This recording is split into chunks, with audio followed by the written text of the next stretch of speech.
Hello and Ram Ram everyone. Welcome back to second part of the video. हम लोग CHO and CCH community health officer and certificate in community health का paper discuss कर रहे हैं. ये video second part की है. First part में हम लोगों ने 85 नंबर तक क्वेश्चंस कवर कर लिए थे. आज हम लोग skill based and other till 100 तक क्वेश्चन डिस्कस करेंगे. अगर आप लोगों ने फर्स्ट वीडियो नहीं देखी है तो पहले आप लोग फर्स्ट वीडियो देख लें. तो हम लोग डिस्कस करना स्टार्ट करते हैं. ये मध्य प्रदेश द्वारा वैकेंसी आई हुई है CHO एंड CCH की. वही वाला पेपर हम लोग डिस्कस कर रहे हैं year 2024. All right, let's start with question number 86. ये स्किल बेस्ड क्वेश्चंस हैं.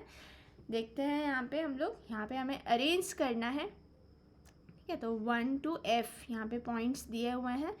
Okay, let's start. Arrange the steps for the estimation of haemoglobin through Sahli's haemoglobinometer in the correct order.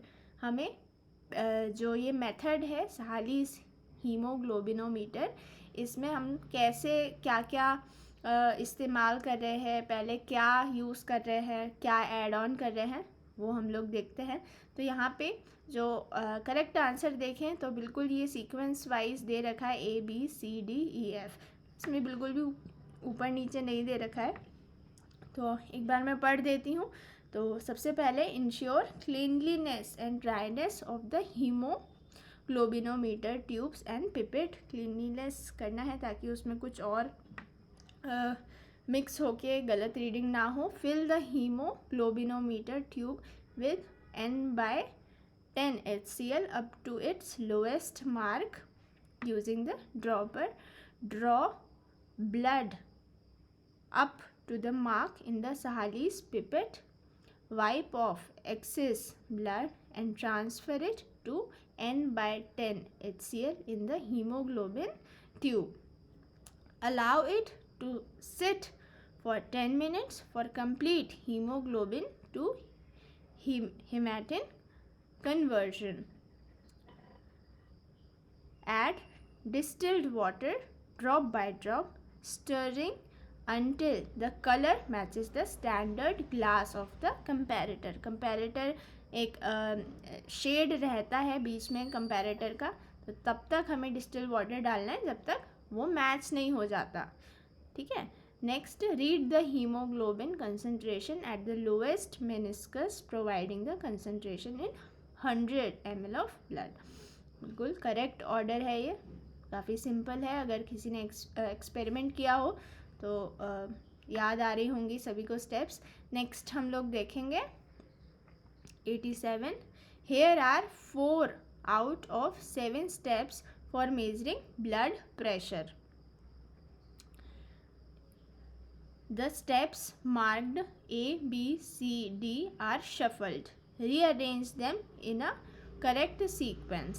तो यहाँ पे जो करेक्ट है वो B, C, D, A है. तो इसी हिसाब से हम लोग पढ़ते हैं.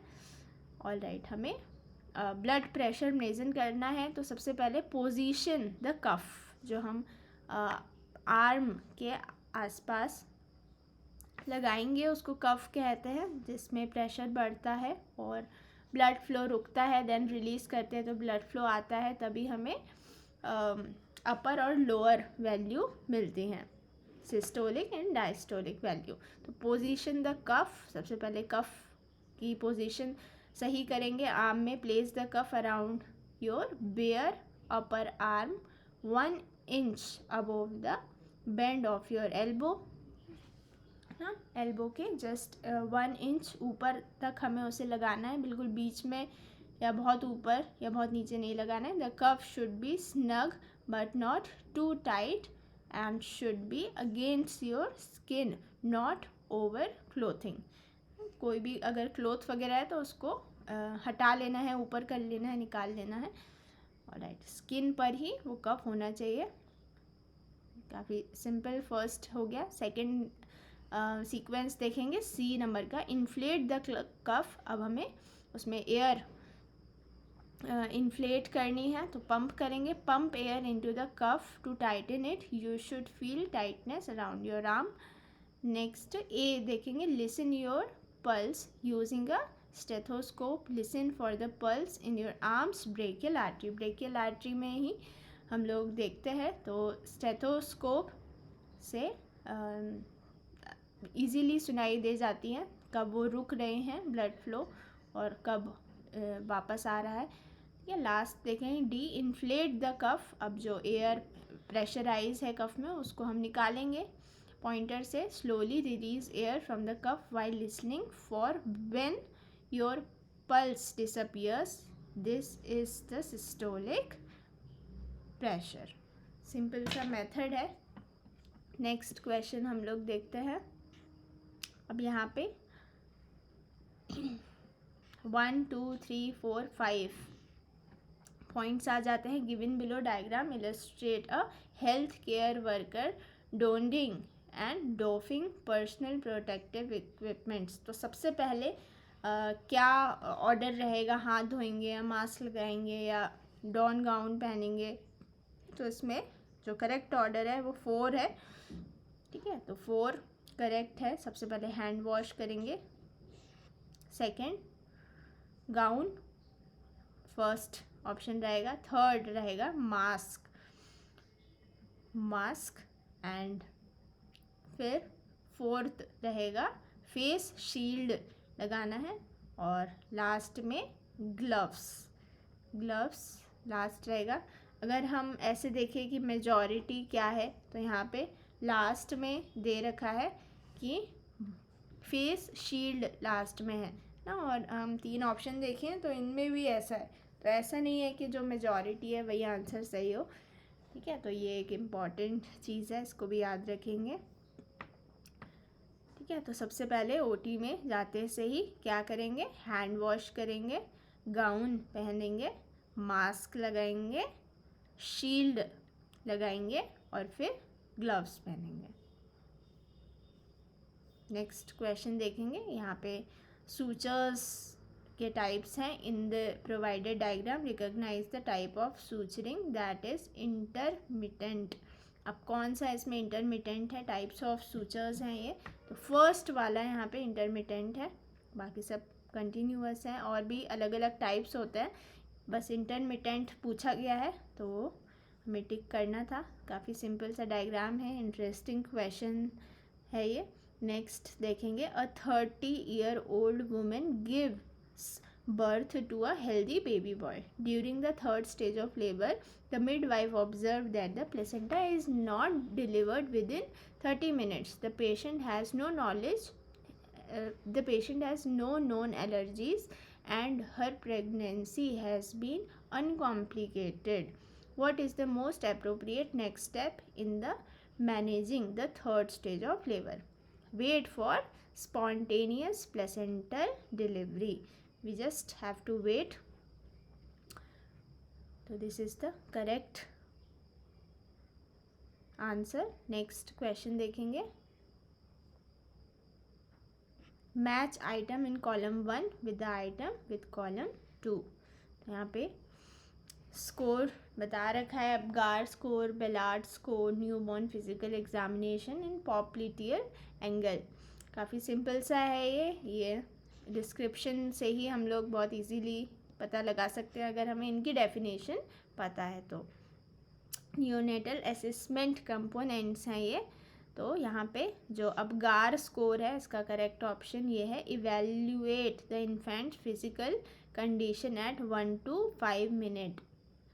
ठीक है, 1 to 5 minute after birth. Next Ballard score, तो assess the infant's neuromuscular and physical maturity को डिनोट करता है Ballard score. Then newborn physical examination is in-depth examination of the newborn's physical characteristics within the first 24 hours of life.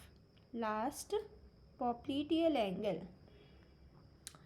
This looks at how far the baby's knees extend. Next देखेंगे, अगर new born होता है तो अपने दोनों नीज bend करके रहता है, तो इसलिए लास्ट वाला पॉइंट इम्पॉर्टेंट है। तो पूरा उसके पैर खुलते नहीं हैं, तो ये पोजीशन, यूनिवर्सल पोजीशन आप लोगों ने देखी होगी, ठीक है। तो नेक्स्ट देखते हैं, इसमें भी मैच करना है। ओरोगैस्ट्रिक ट्यूब, यहाँ पे ओरोगैस्ट्रिक फीडिंग कंपोनेंट्स हैं, तो देखते हैं orogastric tube, the tube used for C point, the tube used for administering nutrients directly into the stomach through the mouth aspiration। इसका करेक्ट है D. withdrawing stomach content to check for proper placement and prevent complications। third, verification, the process of confirming the tube placement in the stomach and positioning, placing the patient in an appropriate position to facilitate orogastric tube insertion। next देखेंगे, arrange the steps in the correct order for an auditory assessment। कोई patient अपने कान check करवाने आया है, years, तो क्या क्या हम लोग फर्स्ट टू एंड स्टेप्स रहेंगे। तो पहला रहेगा हियरिंग हिस्ट्री, उनको क्या प्रॉब्लम थी, क्यों आए हैं, क्या क्या उन्हें दिक्कत आती है, कैसा साउंड आ रहा है, हिस्ट्री लेंगे सबसे पहले। फिर उसके बाद ऑटोस्कोप से एग्जामिन करेंगे। नेक्स्ट ईयर चेक करेंगे, फिर साउंड डिटेक्शन चेक करेंगे, दोनों ईयर्स में अलग अलग मेथड्स आती हैं साउंड डिटेक्शन के लिए। नेक्स्ट वर्ड रिकॉग्निशन, लास्ट रहेगा रिजल्ट एंड रिकमेंडेशंस। सिंपल है। नेक्स्ट देखेंगे, arrange the following steps in a sequence for the detection of sugar in a urine sample using a reagent strip. तो यहाँ पे dip the reagent strip into the urine sample, सबसे पहले strip dip करेंगे तभी कुछ result आएंगे। तो नेक्स्ट देखेंगे, wait for the specified reaction time. Next compare the colour changes on the strip to a provided colour chart, compare करेंगे कौन सा है कलर आ रहा है, क्या पीएच है, ठीक है, पीएच से कलर डिफाइन हो जाता है। लास्ट रहेगा रिकॉर्ड द रिजल्ट्स। नेक्स्ट देखेंगे 95, put the steps for setting up a nasal cannula for oxygen administration in the correct order. तो यहाँ पे करेक्ट ऑर्डर रहेगा, हमें nasal cannula for oxygen administration, ये मेन प्रोसीजर है। फर्स्ट इसमें रहेगा option number D, connect the tubing to the oxygen source, then ensure the nasal sponge are inserted into the patient's nostril. Next adjust the flow rate to the prescribed level, and last ensure the tubing behind the patients year. Next देखेंगे, analytical and communication skill के questions हम लोग देख रहे हैं। ये last section है questions का। देखते हैं 96, select the option that is related to the third word in the same way as the second word is related to the first word। जैसे सेकेंड वर्ड रिलेटेड है फर्स्ट वर्ड के, जैसे fruit है orange, orange क्या है, एक fruit है। तो कैबेज, कैबेज क्या है, वेजिटेबल है। सिंपल सा क्वेश्चन है। नेक्स्ट देखेंगे, in a certain code language if TRAMP tramp is coded as USBNQ and noise NOISE is coded as OPJTF, then what will pickle be coded as ना। तो इसके actually दो method होते हैं। एक मेथड मैं बताऊंगी जो मोस्टली स्टूडेंट्स करते हैं। वो क्या करते हैं, इसको पेपर और पेन मिलता है एग्ज़ामिनेशन हॉल में, तो वहाँ पे टी के नीचे यू लिख लेते हैं, आर के नीचे एस लिख लेते हैं, ए के नीचे बी लिख लेते हैं, एम के नीचे एन, इस टाइप से लिखते हैं। ठीक है, तो हमें स्टूडेंट्स क्या सोचते हैं कि टी के स्थान पे यू आएगा, है ना, in the place of T there will be U. तो ऐसे ही हमें पिकल का देखना है। ठीक है, तो यहाँ पे टी तो नहीं आ रहा, आर तो नहीं आ रहा, ए तो नहीं आ रहा, एम भी नहीं आ रहा, और पी आ रहा है ना। तो पी के प्लेस में क्या लिखा है लास्ट में, क्यू। तो ऐसे हम कर सकते हैं। तो ये क्यू से स्टार्ट होगा। तो यहाँ पे देखें ऑप्शन में, तो क्यू सभी में आ रहा है। ठीक है, अब हमें और भी देखना है ना। तो यहाँ पे इस टाइप से स्टूडेंट्स करते हैं, बट हमें इसका मेथड देखना है, ये किस बेसिस पे इसका कोड निर्धारित किया हुआ है। इसको ऐसे निर्धारित किया हुआ है जैसे टी यू आर एस, मतलब एक ए बी सी डी होता है, तो ए की जगह बी आया है, सी की जगह डी आया है, एक बाद में एक एक्स्ट्रा, मतलब नेक्स्ट, एक्स्ट्रा नहीं नेक्स्ट अल्फ़ाबेट लिया गया है। ठीक है, तो पी की जगह क्या आएगा, क्यू, आई की जगह जे, सी के बाद क्या आता है, D, A B C D, K के बाद एल, ठीक है, के के बाद A B C D E F G H I J K L. ठीक है, के के बाद एल आता है, फिर L M N E F. काफ़ी सिंपल है। और अगर आप लोगों ने ऐसे देखे कि इसमें क्या कोड्स दिए हुए हैं, वही कोड हम देखें, तो उस टाइप से हमारे दो नहीं हो पाएंगे। कौन से नहीं हो पाएंगे, एक तो डी और एक एल वाला नहीं हो पाएगा। मतलब कौन सा नहीं होगा, सी और के नहीं होगा। ठीक है, तो ये थोड़ा याद रखेंगे, क्योंकि ई ही हम देख सकते हैं, ई के स्थान पे एफ़ आया है, तो एफ़ सब में है, तो यहाँ पे एम ऑप्शन नहीं रहेगा। इस टाइप से थोड़ा ये कॉम्प्लिकेटेड हो सकता है, बट ये बहुत ही ईजी है अगर ट्रिक समझ आ गई हो तो। अदरवाइज़ बहुत टाइम वेस्ट हो जाता है इसी में। नेक्स्ट देखेंगे हम लोग, लास्ट के 3 क्वेश्चंस बचे हुए हैं। ये क्वेश्चन हम लोग लास्ट में देखेंगे, पहले हम ये कंप्लीट कर लेते हैं। 98 हम लोग बाद में देखेंगे, थोड़ा बड़ा और ट्रिकी क्वेश्चन है वो, तो इसलिए लास्ट में देखेंगे।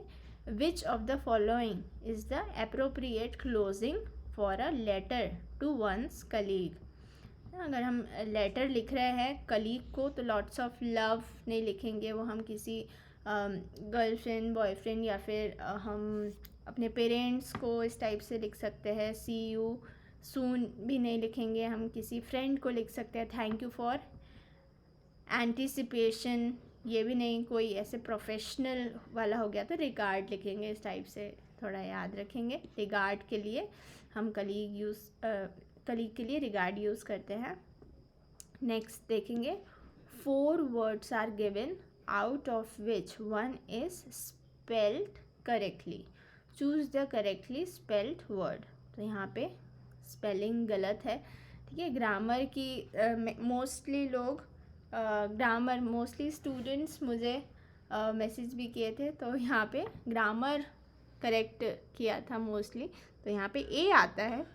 ये थोड़ा गलत है ना, लगता है हमें कि ये सही स्पेलिंग है, पर ई के जगह ए आता है ना। तो टॉन्शर सही है। ये वो होता है जैसे किसी की डेथ हो गई तो जो बाल निकलवाते हैं या फिर कोई प्रोसीजर होना है बाल में, तो एक पर्टिकुलर एरिया के हेयर रिमूव करते हैं सिर में, हेड में। तो this is what it mean. अब हम देखते हैं ये क्वेश्चन। तो एक राउंड टेबल है, ये एक चीज़ आप लोग बहुत ही ध्यान से सुनेंगे, बहुत ही सिंपल है और बहुत ही ट्रिकी है। ठीक है, तो बहुत ही ध्यान से सुनेंगे इस क्वेश्चन को। 6 पीपल, 6 पीपल है और एक राउंड टेबल है, गोल सी टेबल है। ठीक है, कौन कौन से लोग हैं, Gargi, Meena, Lokesh, Abha, Chinu, Saurabh are sitting on a circular table facing towards centre. ठीक है. Chinu is an immediate neighbour of both Gargi and Lokesh. Chinu is an immediate neighbour of both Gargi and Lokesh. तो जो चीनू है वो बीच में है और उसके पास में कौन है, पास में कौन बैठा हुआ है, गार्गी और लोकेश. ठीक है. तो चीनू बीच में, आसपास उसके फ्रेंड्स गार्गी और लोकेश.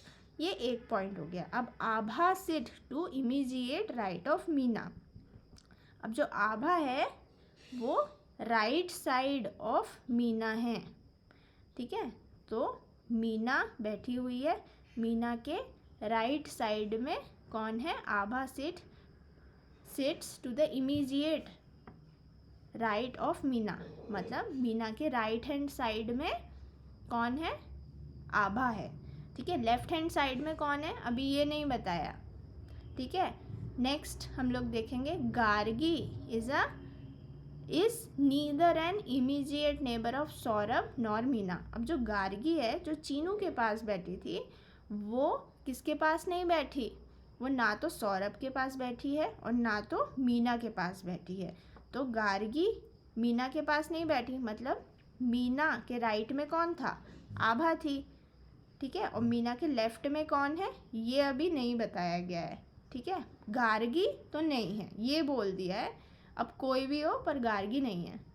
ठीक है. मीना के राइट साइड में तो आभा है, लेफ्ट एक ऑप्शन था.